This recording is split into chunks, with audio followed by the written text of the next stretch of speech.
Welcome back, Choppin It Up Show, episode whatever. We're here with Tony, owner of Barbershop SD.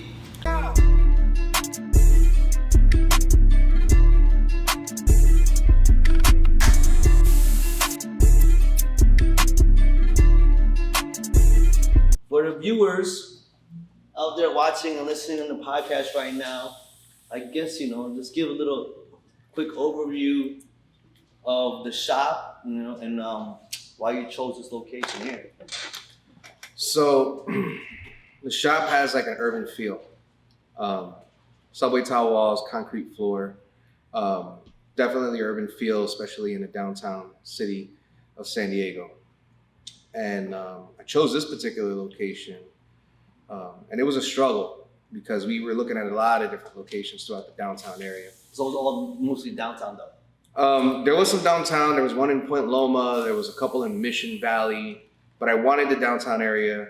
One, my clientele was mostly out here, but the biggest reason why was because there was not many really good shops in the downtown area. There was some, but being like where I'm from in New Jersey and being so close, Jersey, baby, being so close to New York City, there was a lot of shops, a saturated market out there of barbershops where there was a lot of competition. Shops around the corner, oh hell yeah, across the street. It's like every corner there was a barbershop in New Jersey, bro. Yeah, and they were all super talented, and there were a lot that were super nice. And out here, there just wasn't. There wasn't a lot in the downtown area. There was like 3 or 4, which was fine. But like if you compare this to like New York City, it'd be like 20 in the downtown area, and that's just how many it was. Downtown San Diego, it was kind of like the Wild West when I was moving here. It was just a little rough around the edges in that regard, but it was an opportunity. In other words, like the pie was so big and only a few players were taking a slice. So that's just kind of how I took it. That's true. So what ultimately, out of all the places that you looked at, what was the ultimate deciding factor? Like, you know what, I'm gonna pick this place and set up shop here. Well, you know what was interesting was I did my market research and I looked at different things such as median household incomes, demographics, things like that. There's tools that are available online that you can research these things if you ever decide to open up any type of business. So like I used those tools to kind of figure out what my target market was going to be like, or where I wanted to target the barbershop. And but then in addition to that, once I actually had listings already laid out for me as to what I was going to potentially look at, I started looking into things like parking. I started looking into things like walking traffic. Parking is a big thing too. Yeah, for sure. And looking at local things like what restaurants, what bars, we're not far from Gaslamp. We're pretty close to a lot of things. We're right off the 5, so close to highways, easy accessibility. All very important things to have, when opening any type of business, right? And then do you have like complementary businesses around you that could potentially drive traffic for you without having to market as much? Another important factor, having 7-Eleven has done us a lot of justice, for sure, right next to us. The walking traffic is crazy. Yeah. Even in grand scheme of things. But then like also we're on Sixth Avenue. Sixth Avenue is the main artery going into the downtown area besides Fifth Avenue. Fifth Avenue and Market Street are basically the 2 busiest streets in the downtown area. Sixth Avenue is right next to it, just goes the other direction. So to me, it just made a lot of sense. There's a lot of traffic. There's thousands of cars a day that go down into the downtown area right through Sixth Ave. So big opportunities there. Essentially, once I had these locations plotted out and I grew to like each and every one more and more, or started to single some out, I kind of drove around and parked in some areas and camped out and just kind of like camped out. I mean, I wasn't there all day long, but sometimes I was there for an hour. Okay. Sometimes I was there for a couple hours. Sometimes I would go grab lunch in an area just to kind of gauge and see what the walking traffic and driving traffic was like. Oh shit, you really did some research out here then. Yeah, no, I mean, and I kind of got the opportunity like just by exploring San Diego. When I first moved here, I didn't know nothing about any of the neighborhoods. It's like, you quickly figure out La Jolla's a wealthy neighborhood, Coronado's a wealthy neighborhood, but like you don't really learn much about all the other neighborhoods unless you know people or get to know people, which is the beauty of our industry. Is you get to meet a lot of people that know things. So now I've come to become I'm not gonna say like the mayor, but more so like I kind of learn and know things that even locals don't even know now, and it's like pretty cool to have that under my belt. Well, that's barbershop shit for real though. Like barbershop, everything happens there. Yeah, absolutely. Like you know, like this person comes in, you already know what you're gonna find out because this guy's tied to this, or they know this, or part of that association, or whatever. And that's the beauty I think for being a barber, because like you said, your network is kind of crazy when it's all said and done, right? Yeah, absolutely. I mean, your clients are your network. Essentially, they're your friends. They're the people you see every week or every other week, every month or every couple months. They're the people that are your friends. They're your clients, and they're your relationships. They're your network. They're your connection to other industries, other worlds, whatnot. Oh hell yeah! Like since we've been out here, the type of clients that we met and the type of connections we built, it's kind of crazy. I would have never thought in a million years, you know. Yeah. But so that was one of my giveaways or takeaways from being a barber, and like talking about being a barber. So what was it? What were you doing before you were cutting hair? If you don't mind me asking that. Oh man, I was a kid. I mean, I was in high school when the idea of cutting hair interested me. Growing up in the culture of having fresh fades in high school, and if you didn't have a good haircut, you got kind of picked on. So it was like you're trash. You're like, yo, yeah, garbage. Yeah, absolutely. You got made fun of. Yo, your lineup is crooked, or something. So it was just like a rap for you. It was a culture I grew up in. So it was like I just kind of eventually at some point went to a flea market with my mom, bought a pair of crappy clippers that to this day I don't even remember. I don't even know what brand they were. They were probably at a flea market, bro. They're probably using shit too. No, they were new. They were in the plastic, but I bought them for like $15. They were cheap, and that's what it was. So I practiced a little bit, chipped a couple people up. Didn't do the best work, but I wasn't charging either. But then that's a part of the process, though. Right. And then after some time, people were willing to give me $5 for haircuts, and then that number grew, and it became $10 and whatnot. So before cutting hair, honestly, like I was working at the mall. I had a couple odd jobs. I cleaned houses. I did clean outdoors and stuff like that. But cutting hair has been like my job, my career for pretty much the majority of my adult life. So that's you like definitely knew you wanted to be a barber since a young age then. It's funny. I don't think nobody ever really knows that they want to be a barber since a kid. It's not like a kid. Yo, for real though. It's not like you ask a kid and they tell you like, I want to be a doctor when I grow up or an astronaut or something like that. It's like, you don't really know that as a kid, no, right? You don't really, a kid's not going to say and tell you, I'm going to be a barber. Maybe if his dad's a barber, then a kid, I want to be like my dad. So you have some type of idea of it, at least a little bit from that point, right? Yeah, and it's a role model too, so that makes sense. But honestly, like I thought cutting hair was going to be like a side hustle to becoming something else. And that makes sense. That's what I thought when I was growing up, like in my early 20s. I'm like, this is only for now. This is only for now. I never really had any crazy plans to open up a shop. And although as much as I wanted to, and the glitz and the glam of it was cool at the time, I didn't quite comprehend the responsibilities in my early 20s of what opening up a barbershop was going to be like. But nonetheless, I still went to college. I still worked in the field that I graduated in college. Yeah. What did you go? What was your degree in? I went to school. I graduated in supply chain management and marketing sciences at Rutgers. Okay. Went to Rutgers, Newark, and I cut hair on the side while I was in college. Okay. And that was a cool networking opportunity too, because I got to socialize a lot with the students that I went to school with, a lot of the organizations, the business organizations that were in the school. And I got to cut a lot of interesting people that worked in different fields, as well as supply chain, what I went to school for. And got a lot of interesting people in my chair as a result of that. So this industry has brought me a lot of opportunities, in that regard as well. Huh. Yeah. That's kind of dope. So even during college, you were cutting hair. So you're going to college to get a degree because that's what you wanted to do initially. Like I'm guessing, like so in grand scheme of things, what did you want to do? So like going to college, what was like your goal?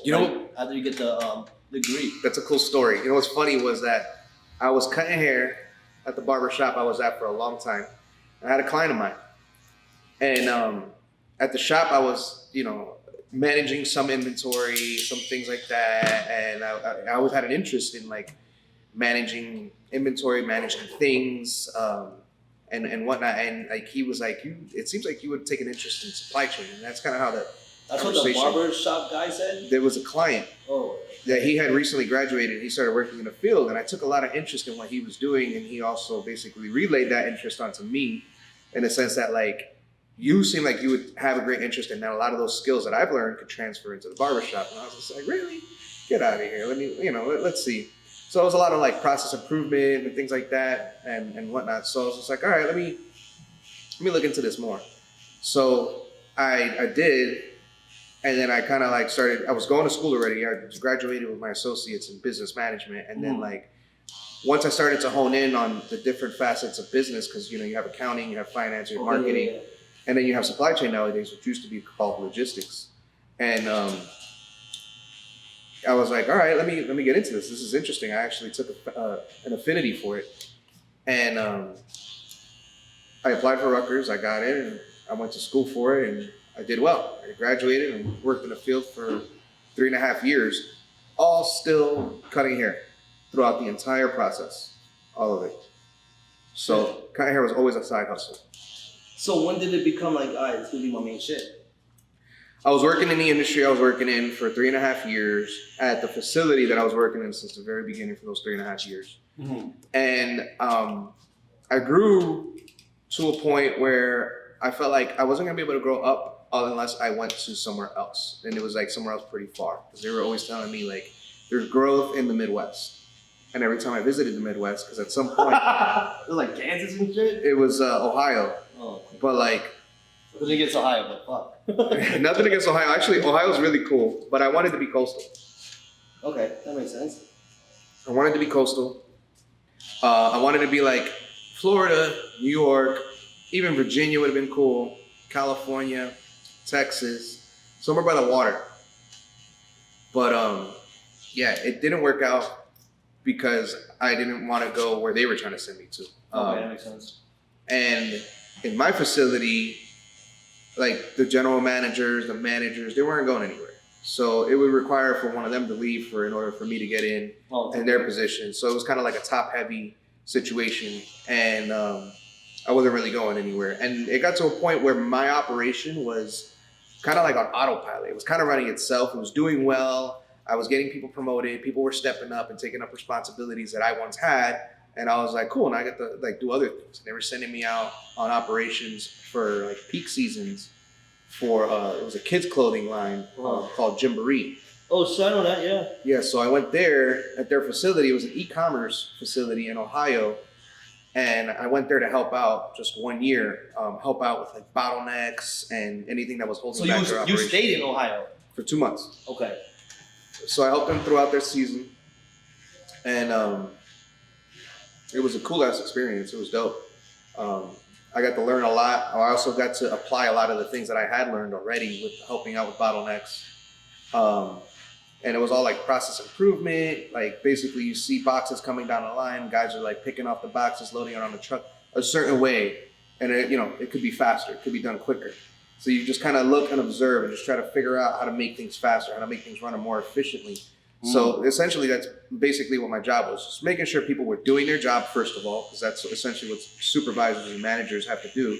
And then second of all, having to figure out how to make that job operate a little bit better so you can churn out efficiently. Yeah, more efficiently so you can churn out a little bit more numbers or a lot of bit more numbers. At the end of the day, whatever increases your bottom line. Essentially was my job at that time. But then, so when I started asking questions about moving up, they started basically, I felt like giving me the runaround, and they were kind of happy and content with keeping me where I was. That's fucked up. Yeah. And then I had discovered San Diego. I came here on vacation. I had met people from here through a study abroad I went to, and I grew an affinity, grew a loving and a liking to San Diego, and I started to visit. And it was dope. It was super fascinating. I was interested. I started to explore the barber industry out here like I do in different cities. Like every time I visit somewhere, if I go to Miami, I want to see the dopest barbershop in Miami, and I go visit it. Uh-huh. So it's the same thing like here. I came here, looked up different barbershops. I saw it, I discovered what was going on, and it was cool, and I was excited, and I was like, yo, this is dope. But there's huge opportunities here to open up a shop. So it became that mentality. It became a fever. It became a desire that I wanted to come here and open up a barbershop and leave the industry that I was in. And not saying that I wasn't successful, but I just wanted more. So I proposed to myself that I was going to move here a year and a half before I did. For real? Yeah, and it was funny because I took my family out to dinner, Cuban Pete's in New Jersey. Took out the whole family. Dang. Oh, it was amazing. You in New Jersey, you want to go like Cuban food? Yeah. Cuban Pete's. Cuban Pete's. Went there and told my family, I was like, I'm just making an announcement, moving to San Diego, probably about a year to 2 years. It ended up taking me a year and a half. And, created a list of goals that I was going to conquer before moving out here. One of them was paying down debt. Like legit, like a fucking list. Yeah, like number one was paying down debt, paying down all my credit debt, saving up about $15,000 to $20,000, so that if I'm here, I have some type of a cushion. Yeah. And then that was that. So like once I completed those things, started saving money, and I started creating a timeline. Like at this point, I want to be ready to go. So once that point came, I gave my 2 weeks notice to my boss. I tried to be as formal as I possibly could, and he was happy about it. I gave him not even 2 weeks, actually. I gave him a 1 month notice. He was happy about, and then that was it. I packed up my car. My best friend from San Diego flew out to Jersey, and we drove cross country together, and it was cool. It was a hell of an experience. We stopped at a bunch of cities, saw a bunch of friends, made it to San Diego, spent the next couple of years building my clientele, and next couple of years after that, saving money and opening up a shop. So, okay, let me ask you this. Like, when you made that announcement to tell everybody you were going to San Diego, how was the reception? Was it good, bad? Were they supportive? Were they not supportive? What about like family and friends wise? Like, what were they telling you, or how were their reactions? You know, it's funny because I got like a mix of support and a mix of not support. So like, it was a mixture of both. And some family members were more like, yeah, whatever. We'll see. Like, we'll see if you actually do it or not. And then I had some other family members like, oh yeah, no, he's dead serious. Like what he says he's gonna do, he puts his best foot forward and tries to get it done. That's what's up. And like I remember the biggest reaction was from my niece Kayla. She like turned to me and she was like, I know you're gonna do it. I know you're gonna go out there and you're gonna do it. And when you do, I'm gonna come visit you. And I was just like, God, that's dope. I appreciate that. And like right now, that even gives me the chills because like that happened, and then she came out and she visited, and it was dope. Like I appreciate family members doing that stuff because at the end of the day, like the things that I do and the things that I'm capable of doing rubs off, and it rubs off on the family members that I hope can do, in a great way. Like I hope that she does something wild, but something that she wants to do, right? Because at the end of the day, you'll never know until you do it. And you'll never know what would have happened if you didn't do it, right? That's a big fucking fact, bro. Yeah. What were your thoughts? Were you more scared, more excited, like on a personal level? Like what was like, because like you already had the plan, like you had a list, right? But like what emotionally, like how were you feeling? Like were you scared and shit, or like I don't know what was going through your mind? When I first, and it was funny because as time went on, things changed, but fear was always a factor. Okay. And in the very beginning, when I first proposed it, I was scared, but then I also didn't know whether I should believe myself. I almost felt like I was talking shit, like I was full of it. Yo. And then I was just like, but you know what? At the end of the day, I gotta stick to my guns, and I gotta commit, and I gotta make sure that I'm gonna do this because I know a lot of people believe in, moving in silence. Okay. Do things in silence and just keep doing it until it comes to fruition. Okay. And then that's it. And that's fine. I respect that because I do things like that a lot. Like I'll do things in silence and then it'll happen. But there are huge goals that I try to announce. Like right now I want to buy another house. And I'm talking about it a lot. And that's what I do. I talk about it. You put it out in the universe. I put it out in the universe, exactly. I put it out in the universe. And then it's gonna happen. It has to happen. I have no choice because if it doesn't happen, I suck. I'm a failure, and I just don't deserve what I have. Like I'm just Maybe that's it's it. a little harsh though, no? Like It is, but at the end of the day, you have to be, right? Like you got to be somewhat harsh on yourself in order to achieve the goals that you want to achieve. So like that's just my mentality. So that's kind of how it was. Like if I don't move to San Diego and I stay stuck in Elizabeth, New Jersey, I'm just gonna be like everybody else I wanted to get away from. You get what I'm saying? And I'm not saying I wanted to get away from everybody, but there was a lot of faces that like if I go back and I'm like, I was kind of over this. Like I'm happy I got away from this kind of mentality. You know? I feel you. That's understandable. It's like, you know, it's just like you feel like there's bigger, there's better, like you can do more. Like I understand. I was like in the same boat for coming out here, you know. So I feel that's why like when you're talking about like when you said you're gonna move, like you gotta fucking move. Cause now you're just talking shit, and I didn't want to be that guy just to be talking shit, you know. Right. Cause I'm not known to be that guy just to talk shit, so I'm not gonna start now. Right. You know what I mean? So that's so crazy that you made the move. So what was it that at what point did you know that like it's time for me to open up shop? Oh, so that was a thing in itself. So the moment I landed here, I took about a month off. Okay. I explored San Diego. I enjoyed, my time here. I didn't have any friends. Didn't have any family, except for one person who I moved in here with, who was my best friend DJ, and he was the only person I knew really out here. So I hung out with him a lot. But like that was that. I didn't have my circle of friends from back home. I didn't have my family members. I didn't have any. We used to do family night back in Jersey, like every Friday or Saturday.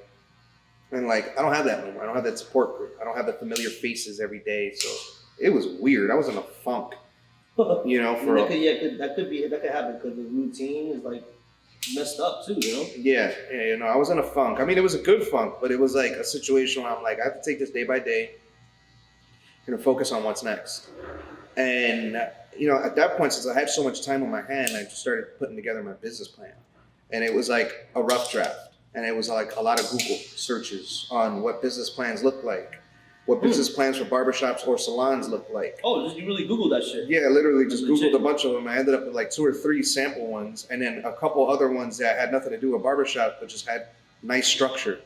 So I took all of that and I just started compiling and taking paragraphs, deleting them, writing my own shit, and then just started building my business plan from there. And it was a lot of brick by brick. And honestly, it took me, I want to say like 7 or 8 months, almost a year, to have a fairly polished business plan. And it was funny because there was a lot of resources out there that could have helped me. And I kind of went about it, maybe not the wrong way, but there was a better way to do it, right? Okay. Because there were classes. There were like score classes. There was business advisors. To help you open a shop, those type of classes. To help you do a business plan. Okay. Just a business plan. There's stuff like that too that help you with all that stuff, which eventually I took advantage of. But just writing a business plan. I didn't know there was so much resources. I know there was stuff that you could pay for. Like you could pay for somebody to write your resume. You could pay for somebody to do your business plan. But I wanted to do it myself. I wanted to get into the nitty gritty of it. I wanted to understand how the mechanics of a business plan work, because if I ever want to do another business, I want to make sure I have that shit down pat. Oh, okay. So like that was it. And I'm a firm believer of like, if you're going to do anything, you need to learn the nitty gritty. You need to get your hands dirty in order to really understand how everything works. Oh, of course. And I'm not saying you have to master it. You have to be the best at it. But you have to at least, if you're going to open up... concept of it. Yeah, if you're going to open up a coffee shop, you need to know how to make coffee. You can't be the best, but like if you're gonna go over there and be like, oh yeah, I have the dopest coffee shop, but you make trash coffee, ain't nobody gonna go. That's true. So essentially, like, I mean that's I'm a firm believer of that in almost any process or anything you can learn. Yeah. Okay. But that's so true. But like, okay, just for example, for what you're saying, well, there is a lot of businesses out there right now that, for example, like you were designing for coffee shop, there's motherfuckers that open a coffee shop that don't know shit about coffee, but they do well. And why do you think that is? You know what? It's also resources, right? Like a lot of people, I worked at a barbershop where the owner doesn't cut hair. And, there's a lot of those too. Yeah, out here it's crazy. I never thought I was going to see so many barbershops with barber with non-barber owners. Number one, I feel like, and not just the San Diego market, like there's a lot of markets, like depending on how cool you make it look, that sells. If you sell an experience, that sells. People love an experience. People will be willing to go to a takeout food spot or a coffee shop or anything, a barbershop, if the vibe is cool, if the experience is dope. They're willing to try it out just to give it a shot. And if they had a good experience, doesn't matter if they got a good haircut or not, they're gonna go back. That's true. A lot of people don't really understand. You know, a lot of people don't really understand what good haircuts are. And we might understand it, but it goes the same way for coffee. Like there's a lot of coffee shops out here, and a lot of them might not be all great. Like there's a lot of coffee snobs out there that could, or coffee connoisseurs. Sorry, no disrespect to the coffee fanatics, but there's a lot of coffee people out there that could sit here and say there's not much great coffee in San Diego. There's probably one or two spots, but there's like a million coffee spots that sit here and say they roast their own coffee, and they try to make it cool and make it an experience and make it something that differentiates itself from others by means of quality or something, you know? So that stuff exists, you know, it exists in every business, not just barbering, all different kinds of businesses, because there's restaurants out here that are super bougie, super expensive, but the food is trash. Damn, yo, that's a damn shame. That's a damn shame. Like it don't match the decor and don't match the ambiance, right? It's a shame. Yeah, but then next thing you know, you're spending like $100 on a steak, and it's like, man, I could have made this better myself at home. But how often does that happen? Like for me, that happens pretty often. I go out eating in San Diego, and people hype up restaurants, and I go and I'm like, it's okay. It's cool. Yo, but to each their own, man. Like some people, that might be their palate, or that's what they like, you know. And they think it's, well, I'm not saying they think, it's like, to them, that's what they like. It is true, yeah, you're right.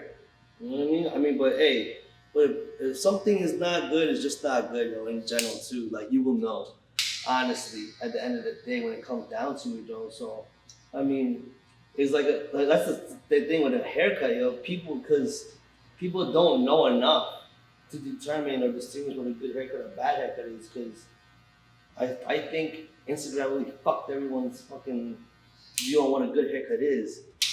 They like those filters, all this product, all this paint. Yeah. Like, yo, people don't know, man. I get a little frustrated. I ain't gonna lie. That stuff, like, what's it called? Like, messes up, I guess, the perspective of people of what a haircut is or supposed to be. You know what I mean? So what do you do when you get a client that comes in with a picture of a haircut that has a lot of enhancements? And they tell you, I want this haircut just how it is. I mean, I'll tell them. I mean, if you want exactly how that is, I can't. Well, I'm not saying I can't. I tell them I don't do that. Because, first of all, I don't do enhancements like that because that's my personal preference. As a professional, I don't believe in that. Because I think it takes away from the actual haircut. You know what I mean? Well, first comes first. Let's highlight what enhancements are, right? Enhancements a lot of the time are like hair color, paint. Sometimes people use eyeliner, right? To like draw in like the corners of people's hairlines and whatnot. And it creates a picturesque, creates a perfect picture. Oh, like it looks almost like a filter in real life. Yep. Without the filter. Yep. It looks like the whole haircut's like Photoshop. It's just made to look perfect. The thing is, you go home and you take a shower, and that stuff washes right go out. to sleep, your freaking shape is on your pillow, bro. Yeah, literally. Your haircut's like now in your pillow, which is kind of embarrassing. Or you go to the gym and you work out, and now you're sweating it out at the gym. Yo, your hairline look crooked because you're sweating that shit out. Yo, I'm pretty sure there's people like that. I mean, to each their own too with that. You know what I mean? I'm not saying that's good or bad, but just, that's my personal preference because stuff like that can happen. I would just totally avoid the whole shit. Yeah, no, I'm okay with hair color. Like, there's a lot of guys that do blackouts, like what we're used to back in the East Coast, which is like just hair color, just on a hairline, and making that nice and fresh. And then there's other enhancements that work for people. And I'm for it. I've done blackout, or I've done some hair color in my beard to make it pop a little bit more and whatnot. Like, I'm okay with that. I just don't like it to a degree, like what you said, where they do it just for Instagram. They make it just like look perfect just for Instagram. Because when you go, you wash your hair out, or you part your hair in another direction, You know how like people put like a lot of texture in the sides and Yeah. brush the hair up Mm-hmm. to make it look cool, but then like the moment you comb it down, it just looks like trash. Yeah, no, it's crazy. It drives me nuts. I'm not a fan of that stuff at all. Me either, but like I said, like some people like that. So I get why other barbers, like if people like that and they're gonna pay for it, why not add that to the service? Okay, cool. But to me, like I feel like it takes away from the craft, the craftsmanship of the whole cutting hair. Like if you cut hair, I believe that, and you cut it well, you don't need any of that stuff. That should just be like an add-on. It just should make it better, but like it shouldn't be that. That shouldn't be the main focal point of a haircut or service. You know what I mean? So to me, like, hey, if you could do that, good on you, man. But to me personally, I don't see myself doing that. So I mean, I wouldn't do that. And that's the crazy part about barbers and barbershops. There's so many, right? And there's so many barbers, even like you said, like here. So what is it about our shop do you think stands out, and just in San Diego itself, compared to the other shops? So our shop stands out, and not in all of San Diego, because I think other places in San Diego, there are shops that are doing well. Okay. My thing is that in the downtown area, there's not a lot of good shops. Okay. There's hole-in-the-wall shops, and then there's cookie cutter shops that are like Supercuts and Floyd 99s. But then as far as like a local-owned barbershop that is barber-owned, that is mid-scale to upscale, you don't really see that in the downtown area. Why is that? I don't know. Honestly, like I feel like the reason why there's not a lot of like diversity in food in the downtown area, right? Like there's a lot of steakhouses and a lot of American food. You'll see some Latino spots, but they're not really like diversity in Latino, they're mostly Mexican. I feel like there's just like the opportunity or the right person hasn't come to take that opportunity, right? Because I feel like if they opened up like a really good Puerto Rican spot or a really good Cuban spot, like it would just blow up. Oh, hell yeah, because they don't have that. So Yeah. just having there's no competition in that exact field. Fuck, bro. Right. And then say like, good Portuguese restaurant, takeout. I was so used to that at home. If somebody did that here in San Diego, it would crush. It would do so well. I fucking believe that. There's not like crazy good Chinese food out here. Like Chinese takeout back in the East Coast, they were like on every other corner. The barbershop, Chinese restaurant. Right. Pretty much. Yeah, that's pretty much how it was. Here you don't see that, especially not in the downtown areas. So it's like there's missing opportunities here for different industries to tap into if they really wanted to. Bodega, Chinese restaurant, and Puerto Rican. If y'all doing those three things, Portuguese food. Somebody open a fucking churrasqueira, please. Yo, it'd be Please. good. They would kill it out here. There's none of it. It's crazy because in Jersey, you see them open up and then they shut down.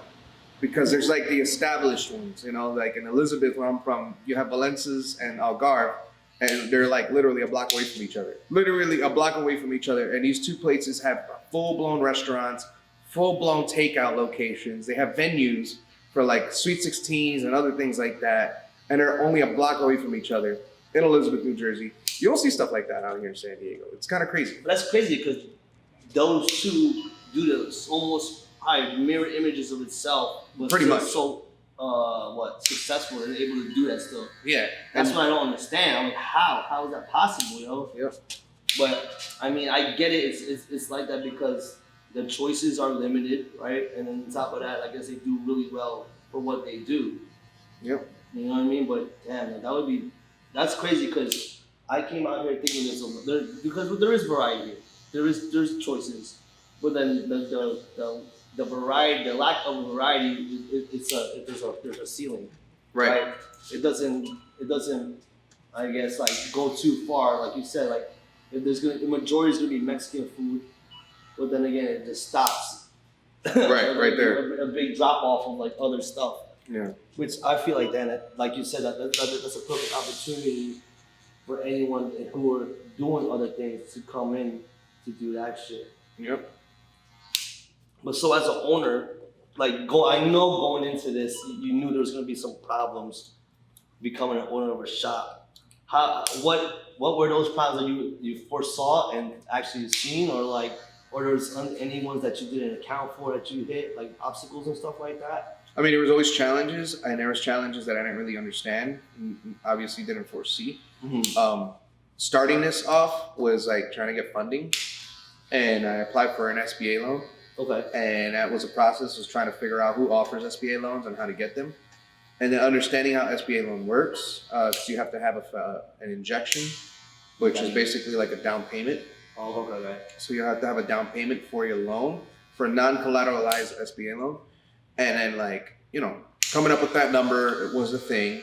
Making sure that your business plan was refined to their liking was a thing. And then all the paperwork that came along with it, and I'm talking about, it was months, like 4 to 6 months of my life were spent on trading and getting documents for them so that their caseworkers were all satisfied with moving forward with my funding. And it was like, creating the fictitious business name, getting the business license, making sure that the permits and everything and all the stuff was done when construction was going on. The contractor had his license, contractor had insurance. Like, there was just, the list goes on and on and on. And it was just a headache. Every day was something new and everything was something else. And it was like, at no point was it ever a situation was like, okay, can you give me the full list of everything I need to do so I can just get it all done in one day? No, that would be so easy though, I'll just take a whole day off of work, but it's like, you don't know what came first. Is it the chicken or the egg kind of deal? And that's kind of how they bounced it at me. And they were like, yeah, it just kind of depends, like what comes next. We just got to figure it out. Whatever. So I was like, all right, whatever. So I kind of just took it day by day, just nipping it in the bud or chipping away at it as much as I could. And eventually I got to where they finally were giving me funding, and it was like, we're locking down the spot. Cool, let's get our contractor started on work. There was a thing called fund control, which is a headache that I had to deal with. And the contractor wasn't happy about that. He almost quit on me on the job. I didn't know that was going to be a thing. I didn't know my contractor was going to quit on me. That's crazy. Why did he want to quit though? He wanted to quit. Well, fund control wanted him to do the job first, before paying him. Oh, so shit. it wasn't like Is that normal? Well, contractors normally operate in deposits. So like, if you're going to get a light fixture done in your house, and it costs $500. A lot of the times they want $100 or $250 up front in order to get the job started, and then at least covers materials, and then eventually you pay the rest. In this case, no, they wanted you to start the job and then finish it, and then you get paid in full though. No, so it wasn't the full project. The project was broken down in segments. It was broken down based on floors, interior, electrical, plumbing, lighting. Damn. So there was a multitude of different segments that it was broken down to. So he started on the floor, and the whole floor was carpeting, and he started tearing it up. And basically we had a section for demolition.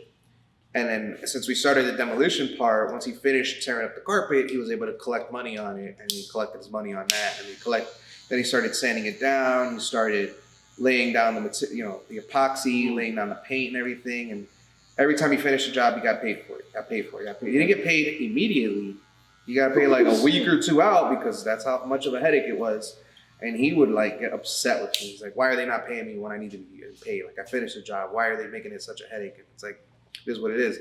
He had his own issues too. Like, he wouldn't fill paperwork out correctly. But nonetheless, it was a headache that I'm glad I'm past. I'm glad it's over. If I ever open up another barbershop, or any business for that matter, I will not want to go down the path of getting an SBA loan. Not because the money wasn't fine or anything, it was just a process. Okay. The process was a headache, and it was something I'll never want to go through ever again. It was a nightmare. And that was something I did not know it was going to be. I thought it was going to be something where I go to the bank, I go with my business plan, I meet with some people that are important, a bunch of suits, tall hats, I guess, sit down, shoot my spiel, and they were going to be like, great, here's $100,000, go open up your business. That's what I thought it was going to be like. That was not the case. Thank you, here's the money. No. And it was so discouraging. It was so devastating sometimes. Sometimes my heart was broken, because I thought it wasn't going to happen. Really? I thought, when my contractor wanted to quit on me, I was devastated. I was trying to find other contractors. I reached out to the lender, and I was like, hey, what is the process for me to switch contractors? Because we had him under contract. I had to make him sign a contract, which I had to figure out how to make a contract. So like I had to learn how to make a contract, and there's like a website that helps you do it, but it was no easy feat. I feel, you know, honestly though, you know what's dope about this whole thing? Really didn't get no help from nobody. No. Google fucking helped you. Yeah. Like you really use it to your advantage. I was like, I mean, that's why it's there for. I can't, you know, you could really do a lot. It's fucking amazing. Yeah. It was all about being resourceful.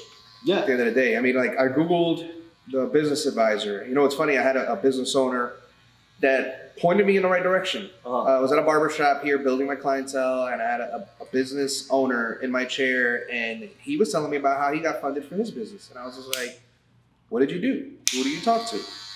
And he gave me the right person, and I was just like, cool. And I called that person, and that was basically a lender called Accion. And they do SBA loans. Yeah, Accion was in Latino. And they told me like, yeah, come on in, let's talk. But they were part of another organization was in their building called SBDBC, or San Diego Business Development Center, or something like that. So I went to this building. I had an appointment with a counselor. I went there, met with the lady. She turned out to be my business advisor, and she told me what I needed to do. She told me about the business plan. She gave me a list of things that I needed to get done in order to be eligible for funding. Mm-hmm. It wasn't all the paperwork once I was eligible. It was just like, here, if you want to appeal to a lender for SBA loan, this is what you got to do. So like she started putting me in the right direction, which is great. But like that was her job, was just to make sure that I got money for funds, and that was that. But like all the other paperwork in addition to that was not her responsibility. It was me and the lender, but like, yeah, that was something else. So was there any regrets for you opening a shop or not? That's a good question. Or like regrets, or not regrets, or like positive, negative, like you know what I'm saying? Like if you were to do it all over again, how would you, or would you do it again, or would you wouldn't, or? I mean, there were like small things like the POS system. Like I spent a year with a certain POS system I wasn't really happy with. It was a lot of headaches. And then there were other things that I did that were kind of a headache throughout the process. Like the sound system was having issues for several months. The security cameras were having issues. I didn't know exactly where I should spend my money or prioritize it correctly at first, like, because once I opened my doors, I had money in the bank from the loan. It's like, cool, where do I spend my money at? So it was like, do I do the neon lights that we did? Do I do the barber pole because that stuff wasn't here? Do I buy all these hot lather equipment? Do I get the blinds put in? Like, what do I spend my money at that will give me a good return on my investment? And I didn't really know. And honestly, going back, what I should have done, but I don't know if I would have been successful, was I was conservative with hiring. I didn't hire right off the bat. I spent an entire month cutting in here by myself. Was that by design? That was by, yeah, it was choice. Okay. I why did that did by you choose choice. that? Or why did you want it? Or why was that even a choice? Because I wanted to kind of work out the kinks at first. I wanted to kind of do like a dry run with my own customers, because at least they would be patient with me, right? Because if I got any new people and there were just things that were fucking up, or the lighting wasn't right and they got a really bad haircut or something like that, I didn't want to have to deal with that the moment I got the opportunity to open. I wanted to work out and iron out all the kinks by myself here, and I could take that loan money and invest it into things that were going to make those experiences better. Okay. So I spent an entire month by myself. Trial and error, by yourself. Basically, yeah. So I did that for an entire month, and then I was like, I think I'm ready. So I started hiring, and I wanted to do it one by one. I wanted to hire one barber at a time, build them up to where they were busy, and then focus on the next one, and then focus on the next one, focus on the next one. And that was probably my next mistake, was I hired a barber, and I didn't hire anybody else for months on end, and I was trying to focus on getting him good, getting him better. He was talented, but you know, he had his strengths and his weaknesses. And you know, I was trying to build on his weaknesses and improve on his strengths as well. And or the other way around, but I was trying to get him better at it. And then when this pandemic hit, which, you know, it sucked for everybody, I ended up losing it. So, and he was getting to a point where he was getting good. He was retaining a good amount of people. But then, you know, as a result of the pandemic, he had to go find another type of full-time job doing construction. So like, all right, that's fine. You got to do what you got to do. But then it left me in a situation like, then it sucks. I invested so much time into this person, and then now they're gone, and I got to start over from scratch with somebody else. So that changed my whole perspective of hiring. That made me actually want to hire a lot more aggressively. So that's when I got our second barber, and once we got the opportunity to open up back doors, we were getting busy, and I was aware that during the course of the pandemic, some shops did not reopen, either by choice or because they got shut down and couldn't afford their bills. So I created another hiring post, and that hiring post brought us our third barber. And then eventually you came through the door, but me and you were already talking since the beginning of the year about you potentially coming through here. Yeah. So, but the volume had upticked significantly because a lot of people were trying to get their hair cut. Because of the COVID shit. Right, because they were, since everything was shut down, a lot of people didn't get a haircut for a long time. So once we reopened, the floodgates had opened and we were getting a hell of a lot of volume. So it was great for me, for Patrick, and for Gary once Gary came in, but then it started to taper down. Once that volume was taken care of, like we started to slow down a lot. And then you came in through the door, and then a couple weeks later, we get shut down again. That was fucking crazy, bro. Right. Fucking crazy, man. And then we get given the opportunity to operate outside, and I'm like, yeah, I spent way too much time and effort to sit here and not open up. I'm gonna figure it out. I'm gonna try to do my best and figure out how we're gonna operate outside, because I'm not about to let this shit keel over. That was So kind of crazy. That was a crazy time. I'm not gonna lie. it was fun though. I enjoyed it. It was. I enjoyed it. I was like, real talk. I was so against it. Like, I did not want to cut hair outside. Like, I really didn't. You But, didn't express that though. I didn't, because I'd rather fucking suffer than sit here and or go home and not cut hair and like be fucking broke and get kicked out of fucking. And I just got here. Like, literally, I just got here. I started cutting hair for 2 weeks. Boom, pandemic hits again. Like, yo, no money coming in. I'm like, I'm not going back to Jersey, bro. Like, I'll do whatever I need to do, like, to stay here. And I was like, damn, I guess if I have to cut outside, fuck it, I'll cut outside. But the way you handled it, I give you mad props, because they shut us down. They made, like, the governor told us we could cut hair outside, like, in the next 2 days. Like, in another 2 days, boom, we're outside cutting hair, bro. That shit, yeah. I was like, I'm not gonna lie, I was about to book a flight to just go chill somewhere. No, I did too. I mean, you ended up taking scheduling time off, which is fine, and I wanted to too. But I was in a very delicate situation, and Michelle gets upset with me here and there, but like she supports my decisions. But it was a situation where I was like, man, if we're gonna be shut down another 2 months, I might as well just take off and go do something, because the first 2 months I was at home doing nothing, trying to figure out what I was gonna do if I had to shut down. Like, trying to come up with plans to kind of like make sure that my living was taken care of at the end of the day. No, I feel you. But I was like, you know what? Like, we're giving lemons right now, so let's make fucking lemonade while we can. Ooh, so let's go gems. outside. Yeah, let's go outside and cut hair while we're given the opportunity, and while nobody else wants to, because there's gonna be a lot of people that are gonna choose not to cut hair outside. Well, guess what? They did. Yeah, a lot of people couldn't. A lot more people chose not to, and they chose not to in a sense of That's some ego shit, though. yeah, in a sense of like they just decided not to. I guess in a revolt or a form of protest in not wanting to not cutting hair outside, and trying to get like the government to try to turn over that decision or whatever. I thought whatever, people have their reasons. At the end of the day, while people are sitting at home doing nothing, waiting for things to get better, quote unquote, we're going to go outside and we're going to make it happen. And we're going to earn this market share, and we're going to retain customers from this opportunity we're given to go outside. And that's exactly what we did. We all went out there, and a lot of us gave it our best. Some of us might have taken it for granted a little bit, I think, but at the end of the day, a lot of us retain clients. Like, we have people coming in and asking for us every single day from that. Whereas before this, if we never got the opportunity to go outside and we would have just came right back inside, we wouldn't have that. We wouldn't have that right now, for sure. Yo, that's so crazy. That 1 month we spent outside was like, like a gift and a curse, man. Yo, honestly, like for you came here 2 weeks before that, and that month kind of gave you like a jump start. It did. It gave you like a boost. Like you literally got a head start in this industry out here.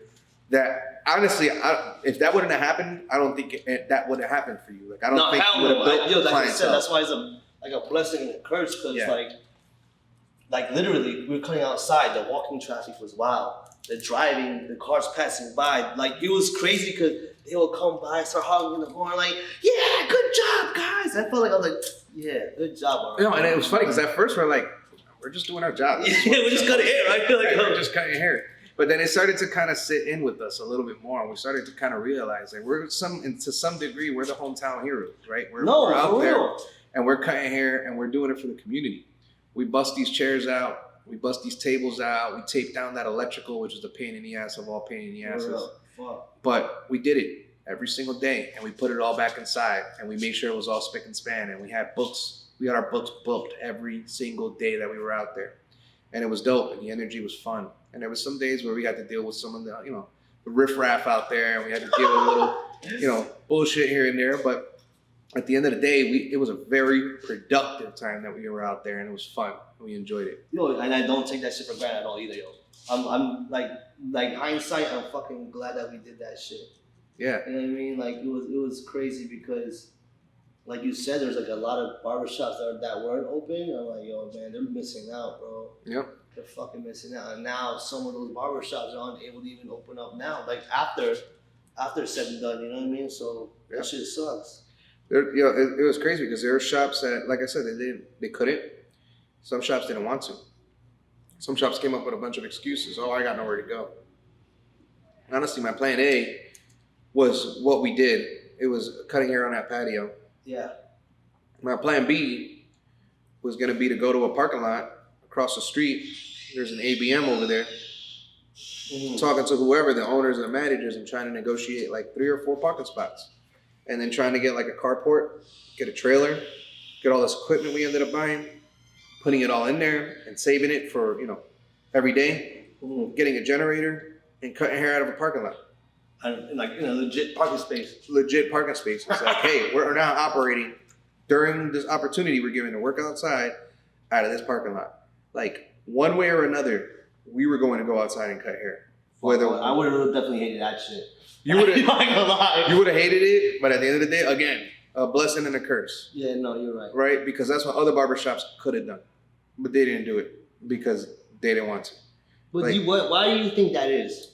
Like, why do you, like, you as a barber, as a barbershop, why do you think that barbershops, like, since we're closing doors, why were they choosing to not operate outside still? Some barbershops, I mean, they've been happy in the spaces that they've been in. They've been very content.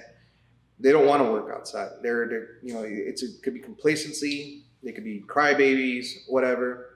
Some spaces it just becomes difficult, right? Like there's some barbershops that invest a lot in their interior space, and they depend on the experience, like we had talked about before. And you can't have an experience cutting hair outside. Like it's just not the same. You can sit here and put plants and put decorative stuff and try to make it nice, but some people just don't see it the same. I mean, we had people that did not want to get a haircut because it was outside, and then even indoors now, we have people that want to get a haircut outside because they don't feel safe indoors, type of deal. So it's just like, you can't win, bro. You can't win, but customers are going to want what they want, right? And like that's just how it is at the end of the day.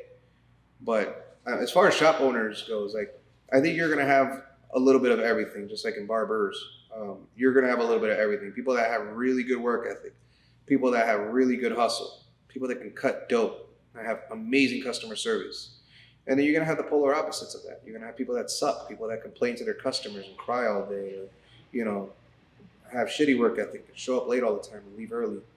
Like you're going to have a combination of those things. And those things reflect in owners as well. You're going to have owners that want to put in that extra work. They want to stay an extra hour or 2 hours to grind it out of the shop or clean something or work on a project and improve something.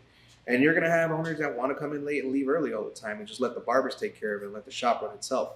And there is some sense of success in that. But then also there is a lot of failure in that by the owners not leading by example. I believe that. Leading by example is pretty important, I think. So as an owner, what do you think are the, I guess, main qualities you think that you should possess to be a successful owner of a barbershop? More specifically, just a barbershop owner. You know, it's funny. I learned a lot over the whole year, but I learned a lot more over the pandemic and over these last 4 or 5 months, 6 months maybe. Mm-hmm. And I learned that being dynamic is so important. Dynamic as in what? Just like how we spoke about a lot, being able to adapt and overcome, right? Oh, hell yeah. Because you have to. You have to be able to adapt and overcome, and no matter what situation, no matter what market, no matter what happens. Like right now, we could be slow, and then we could continue to be slow, going on into next week. And if that happens, I'm gonna sit down, I'm gonna have a conversation with you guys, and I'll be like, "What do you guys think? What could we do? What are we gonna do to make it better?" And I'm gonna get everybody's input, and maybe we might do all the ideas that cut on the table. And then some, or maybe we don't. We do a select few that we think are going to be very effective, right? Essentially, like things like that make a good owner. Somebody who's willing to take in ideas and execute, put together a plan, and make it happen. Being able to be likable, being able to have good work ethic, being able to understand good quality and customer service and drive an experience. Like all these things together are so important for any owner to have in any business to be successful, right? And if you don't have a quality, like yeah, we have one of them shits. if you don't have no, I'm just saying like if you're missing something, like Okay. I'm not good at social media, and I say that time and time again.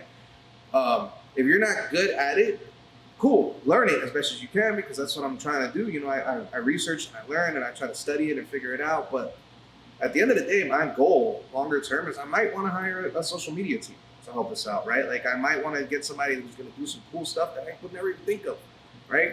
Put out some cool posts. It's like we got nice cameras and we can take cool pictures of dope haircuts, but like, how do we sell it? How do we make it cool on the social media world where we can attract influencers better as opposed to just jumping in their inbox or something like that? Like, how can we get those kind of guys in the shop based on pure content? Right? Like that's what I want to figure out. Like I could jump in people's DMs and give them offers and give free haircuts and stuff like that to do that stuff. And that's a good way to get people in my chair. But at the end of the day, how do I get them to want to come here? Right? Without having to do that. So like I want to figure that out. I want to get good at that. But not necessarily good at it. I want to understand it to a point where I can get the shop more successful in that field. But then at some point I might want to hire somebody to take it over. So I don't have to think about it because that for me requires a lot of energy. A lot of energy that I'd rather focus on other things, but I know that part right there is important. Well, that's true. That's true, man. Nowadays, social media is fucking important. What's that shit? Like, you control their attention, bro. You know, you control market share. You can control whatever the fuck you want, actually. Yo. You can say whatever. Yeah. Just getting them in the door or getting them in the chair is a first step, man.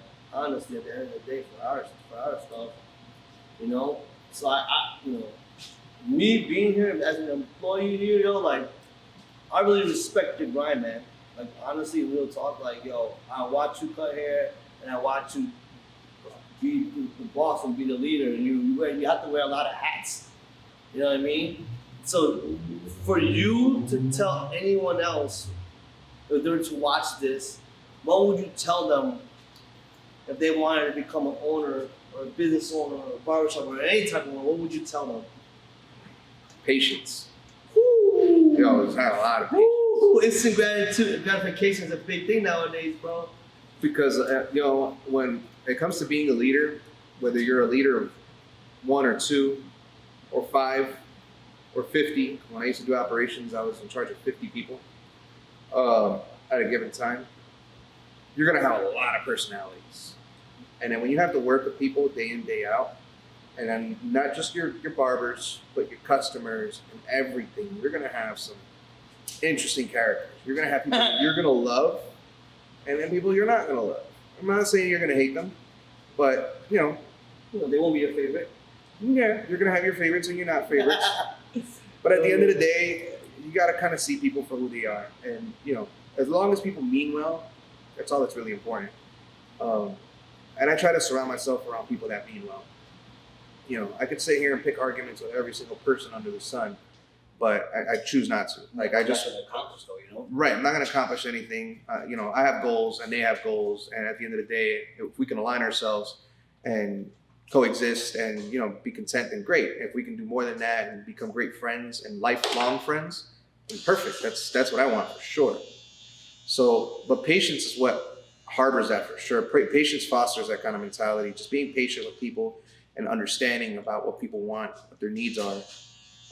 People come into the barbershop all the time and they want a haircut. And I used to carry a mentality when I was much younger, in my early 20s, cutting hair, where I didn't have patience with customers. And they would get in my chair and I'd be like, what haircut you want? Oh, I don't know. I want it shorter on the sides. Like, what does that mean? What does that mean? What does that mean?